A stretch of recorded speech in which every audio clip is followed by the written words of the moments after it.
Hello everyone and welcome to Avision institute. और आज जो हम टॉपिक डिस्कस करने जा रहे हैं वर्ल्ड अफेयर्स में वो बहुत ही ज्यादा इंटरेस्टिंग है। चाइना और जापान का बायलैटरल रिलेशंस का 50 साल पूरा हो चुका है, लेकिन आज भी उनके बीच में कहीं ना कहीं डिस्प्यूट चालू है ओवर द ईस्ट चाइना सी। तो हम बिल्कुल देखेंगे, डिस्कशन यहाँ पे डिटेल में करेंगे कि किस तरीके से इस डिस्प्यूट का जो सोल्यूशन है क्या निकल के आएगा। साथ साथ में इंडो पैसिफिक का जो रीजन है, क्योंकि दोनों ही देश हमारे लिए इंपॉर्टेंट है। जापान क्वाड का मेंबर है, इंडिया क्वाड का मेंबर है, चाइना इंडिया का लार्जेस्ट ट्रेडिंग पार्टनर है। तो इस चीज को आप ध्यान में रख सकते हो कि कहीं ना कहीं दोनों देशों के साथ हम बैलेंसिंग प्रिंसिपल्स क्या बना सकते हैं और इंडो पैसिफिक के लिए ये क्या इंपॉर्टेंट होगा।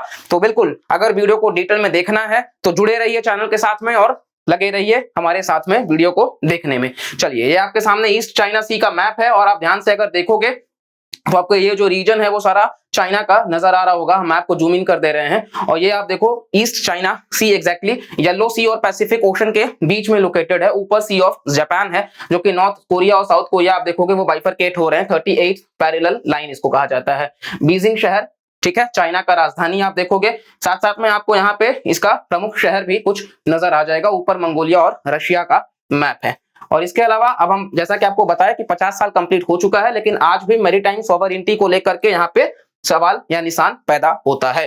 तो क्या ये सही है, गलत है? ओवरऑल आपके सामने ये अगेन एक पॉलिटिकल मैप, ठीक है। चाइना, ऊपर मंगोलिया, उसके ऊपर रशिया और किस तरीके से चाइना का राजधानी आप देखोगे यहाँ पे बीजिंग, शंघाई शहर काफी इंपॉर्टेंट, ठीक है, वो ईस्ट चाइना सी के पास में लोकेटेड है। ओसाका का आइलैंड्स, मतलब जापान का आइलैंड्स आप देखो, होन्शु, होक्काइडो, शिकोकू, क्यूशु, ये सारे जो आइलैंड्स हैं। इवन उसकी राजधानी टोक्यो आप देखोगे तो होन्शु वाले आइलैंड पे ही लोकेटेड है, ठीक है। इस तरीके से कभी आप रिवर्स को देखो, मैप को देखो, तो आप इस तरीके से मैप को एकदम अच्छे से ध्यान से देखते हैं कि एग्जाम में भी क्या पूछा जा सकता है। नाउ अगर हम देखें तो ईस्ट चाइना सी जो है वो पार्ट है वेस्टर्न पैसिफिक ओशन का, ठीक है। सॉरी, ईस्ट चाइना सी जो है वो पार्ट है वेस्टर्न पैसिफिक ओशन का और ये ईस्ट चाइना से लोकेटेड है दूर में। हमने देख लिया ईस्ट चाइना जो है उसके ऑफ शोर लोकेटेड है, वेस्टर्न पैसिफिक ओशन का पार्ट है, ठीक है।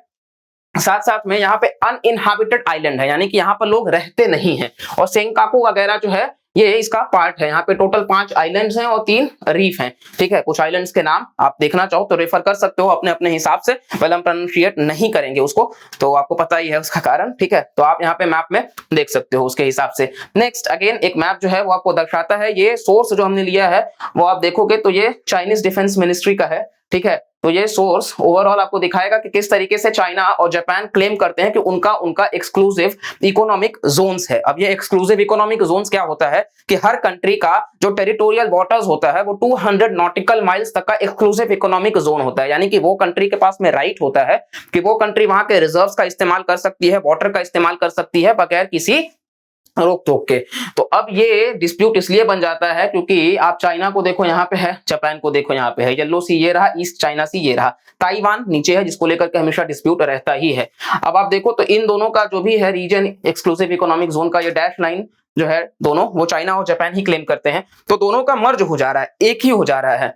कहने की बात यह है कि अगर दोनों का सेम रहेगा तो जाहिर सी बात है टकराव देखने को मिल सकता है ना। तो इस वजह से आपको यहाँ पे नजर आ जाएगा कि क्या एग्जैक्ट रीजंस है। अब इस वजह से दोनों ही देश जो है वो क्लेम करते हैं। चाइना कहता है कि इस चाइना सी पे हमारा हक है, जबकि जापान कहता है कि वो हमारा अपना क्षेत्र है। चाइना कहता है कि हिस्टोरिकली वो हमारे पास रहा है तो हमारा है, जापान कहता है कि नहीं, वो क्योंकि किसी का नहीं रहा है तो हमारा है। अब ये कितना सत्य है अभी हम वीडियो में इसके बारे में जानेंगे। वीडियो में जुड़े रहिए, बने रहिए और आप अपना ओपिनियन भी जरूर बताइएगा वीडियो के एंड में कि किस तरीके से आपको समझ आया टॉपिक। तो ओवरऑल चाइना की बात अगर माने तो जापान ने धीरे से दियाओ आइलैंड्स जो है वो अपने पास में ले लिया था जब सीनो जापानीज वॉर खत्म हुआ 1894-95 का। इसके अलावा फिर क्या हुआ कि जापान ने चाइना को फोर्स करा कि आप एक ट्रीटी साइन करो, ट्रीटी ऑफ शिमोनोसेकी, ठीक है। और वो जापान को दे दिया गया दियाओ आइलैंड्स। फिर इसके बाद में जो फॉर्मोसा यानी कि जो ताइवान वाला मैप याद है, इसके अलावा जो दियाओ, ठीक है, और बाकी जो आइलैंड्स हैं वो फॉर्मोसा को दे दिया गया, यानी कि जापान के पास में हो गया। फिर 1941 में चाइना जो है वो वॉर छेड़ देता है जापान के खिलाफ और वो कहता है कि अब मैं किसी भी ट्रीटी को नहीं मान रहा, ठीक है, तो आओ लड़ लेते हैं, जो जीतेगा उसकी।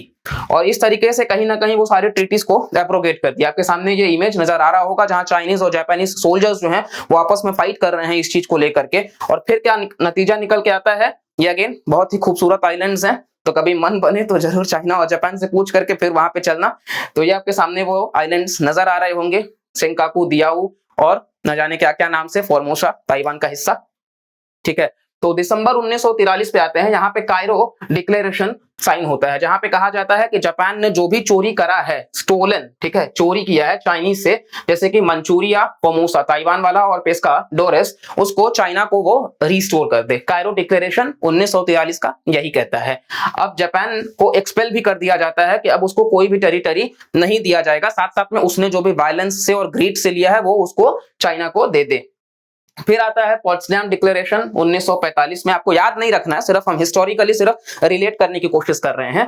तो वहां पे ये होता है कि जो कायरो डिक्लेरेशन होता है उससे कहा जाता है कि जापानीज सॉवरेनिटी को सिर्फ रोका जाए, यानी कि होन्शु, होकाइडो, क्यूशु और शिकोकू जो आज का जापान है। और इसके बाद में 1945 में जापानीज गवर्नमेंट मान लेती है पोट्सडाम प्रोक्लेमेशन को, इन चारों आइलैंड्स वाली बात को, और चाइना जो है वो क्लेम करता है कि दियाओ जो है वो रिटर्न कर दिया जाए चाइना को सेकेंड वर्ल्ड वॉर के बाद में। फिर कहीं ना कहीं आप ओवरऑल देखोगे तो 1951 फिर आ जाता है 1951, जहां पे treaty of San Francisco sign करा जाता है, ठीक है। तो वहां पे यूएस से जापान और कुछ और मुल्क साथ आकर के ट्रीटी को साइन करते हैं, और तो चाइना को वो बाहर कर देते हैं उस ट्रीटी से। चाइना को बाहर करने का कारण ये रहता है कि कहीं ना कहीं जो रिकू आइलैंड्स है उसको भी इंक्लूड नहीं किया जाता, और जो रिकू आइलैंड्स है वो यूएस का एक मतलब ओवरऑल यूएन का ट्रस्टीशिप काउंसिल है उसके बेस पे चला जाता है, और फिर फर्दर उसको यूएस सिविल एडमिनिस्ट्रेशन में उसको डाल दिया जाता है, जिसके तहत यूएस जापान को आश्वासन देता है कि ये हम आपको दे देंगे, और फर्दर कहीं ना कहीं बातें चल रही होती हैं, जिसको लेकर के 1992 फिर 2008 में भी इवन यूएन क्लॉज के तहत चाइना कहता आया है कि वो हमको दे दिया जाना चाहिए एज पर वो एक्सक्लूसिव इकोनॉमिक जोन वाली बात को लेकर के। इवन शी जिनपिंग ने ये तक कहा कि अगर हमें अगेन लड़ाई लड़नी होगी तो हम लड़ेंगे, लेकिन उसको हम ले करके रहेंगे, क्योंकि आपको बता दें वहां बहुत ही ज्यादा प्रमुख गैस रिजर्व्स जो है वो मिलने के आसार हैं, इस वजह से बहुत ही इंपॉर्टेंट वो रीजन हो जाता है। और जापान का आपको हम बता दिए कि जापान तो ये क्लेम कर रहा है क्योंकि कोई उस पे क्लेम नहीं कर रहा है, तो वो रीजन हमें बिलोंग करना चाहिए, ठीक है। अब ओवरऑल आप मैप को देखोगे, चाइना के लिए ये कोई नई बात नहीं है कि मतलब वो क्लेम कर रहे हैं। आप अगर देखोगे साउथ चाइना सी का जो रीजन है आपके सामने, ये मैप में साउथ चाइना सी ही है, जहां पे आप देखोगे तो 9 डैश लाइन यहाँ पे आपको नजर आ जाएगा, और ये 9 डैश लाइन में कुछ डिस्प्यूटेड आइलैंड्स हैं, जैसे कि पारासेल आइलैंड्स है, स्कारपोरोफ शोल है, स्प्रैटली आइलैंड्स है। चाइना कहता है कि ये आइलैंड्स भी मेरा ही है, क्योंकि यहाँ पे जो कंट्रीज लोकेटेड हैं आप अगर ध्यान से देखोगे, Philippines, Malaysia, Indonesia, Cambodia, Laos, Vietnam, तो ये कंट्रीज तो बहुत छोटे हैं ना चाइना के आगे। अब वो चाइना से तो जवाब नहीं मांग सकते ना, तो इस वजह से चाइना कहीं ना कहीं, और ये बहुत इंपॉर्टेंट रीजन भी है, आप देखो स्ट्रेट ऑफ मलक्का, ठीक है। अब अगर कोई भी ट्रेड करना होगा तो ये ट्रेड इसी स्ट्रेट से जाते हुए सिंगापुर होते हुए, और फिर यहां से वो उनके लिए आसान हो जाएगा चाइना में पहुंचाना, अगर उनका कंट्रोल यहाँ पे रहेगा तो। द रीजन बीइंग कि उस रीजन को वो क्लेम कर रहे हैं, यहाँ पे इंडियन ओशन आपको नजर आ जाएगा, तो कुछ भी हलचल अगर यहाँ पर होता है तो इसको लेकर के कहीं ना कहीं इंडियन ओशन भी प्रभावित होगा। जैसा कि हम बोले कि इंडो पैसिफिक और इसी रीजन में कहीं ना कहीं शांति बनाए रखने के लिए, फ्रीडम ऑफ नेविगेशन और पीस बनाए रखने के लिए क्वाड मेंबर्स एक साथ जुड़े, जिसमें यूएसए, ऑस्ट्रेलिया, इंडिया, जापान एक साथ आते हैं और कहते हैं कि यस, कहीं ना कहीं हमें इंडो पैसिफिक रीजन को लेकर के स्टेबल रखना होगा, फ्रीडम ऑफ नेविगेशन बना रहे और शांति के तरीके से कहीं ना कहीं व्यापार हो सके, ट्रेड हो सके, तो उस पर भी अमल करने की बात करी गई है। और उस पर अभी तक हम बहुत ज्यादा तो नहीं कह सकते हैं कि कुछ हुआ है, लेकिन हाँ इतना जरूर है कि अगर हमें किसी एक कंट्री का मोनोपोली नहीं बनाना है तो बिल्कुल सारे नेशंस को एक साथ खड़ा होना होगा, और हमें ये चीज के लिए कहना होगा कि ये जो नेचुरल रिजर्व्स हैं ये सारे वर्ल्ड के हैं और ये कहीं ना कहीं लिमिटेड हैं, तो इसको लेकर के लड़ाई नहीं होनी चाहिए, शांति तरीके से इसका इस्तेमाल होना चाहिए। और इसके अलावा आप एंटायर वर्ल्ड मैप को भी देखोगे तो इंडिया कहीं ना कहीं हर तरीके से हमारे लिए इंपॉर्टेंट हो जाता है, इस पूरे रीजन में शांति होना। और साथ साथ में हमारा अपना स्टैंड जो है वो हम किसी कंट्री को इस तरीके से सपोर्ट तो नहीं कर सकते हैं, लेकिन बिल्कुल कहीं ना कहीं आप देखोगे तो जो जापान के प्रधानमंत्री हैं फूमियो किशिदा, उन्होंने भी कहा है कि हमें हर हाल में वो रीजन जो है वो लेकर के रहना है। तो इस तरीके से कहीं ना कहीं पॉलिटिकल अपनी लड़ाई चालू है। इंडिया का बैलेंसिंग प्रिंसिपल पे हम काम कर रहे हैं, किस तरीके से हम उस चीज को बैलेंस कर सकते हैं किसी कंट्री के साथ नहीं जाकर के। लेकिन हाँ, अगर चाइना का मोनोपोली है तो उसके खिलाफ हमें आवाज भी उठाना पड़ेगा, और बिल्कुल सारे नेशंस मिलकर के ही उस चीज को कर सकते हैं। बिल्कुल हम चाहेंगे कि आपका भी ओपिनियन क्या है इस मुद्दे को लेकर के, ऐसे फर्दर अपडेट्स आप भी चाहते हो, अगर हाँ तो बिल्कुल बाकी भी आप कंटेंट खुद से भी बता सकते हो कि वर्ल्ड अफेयर्स में आप ऐसा कुछ चाहते हो या किसी भी तरीके से, तो हम वैसा भी आपके लिए बिल्कुल लाते रहेंगे। और हम उम्मीद करते हैं कि इस पूरे कंटेंट से आपने कुछ सीखा होगा, कुछ जाना होगा, और बिल्कुल जो भी एंटायर रीजन था न्यूज में वो भी हमने एग्जाम के पॉइंट ऑफ व्यू से भी बहुत अच्छे तरीके से देख लिया। अगर जरा सा भी आपको इस वीडियो से हेल्प मिलता है तो वीडियो को लाइक करिएगा, कमेंट करके हमें जरूर इंस्पायर करिएगा, चैनल को सब्सक्राइब करिएगा और अपने दोस्तों को भी भेजिएगा ताकि ज्यादा से ज्यादा हम इस अच्छे कंटेंट को सब तक पहुंचा सके। तब तक के लिए thank you, bye bye, take care and जय हिंद।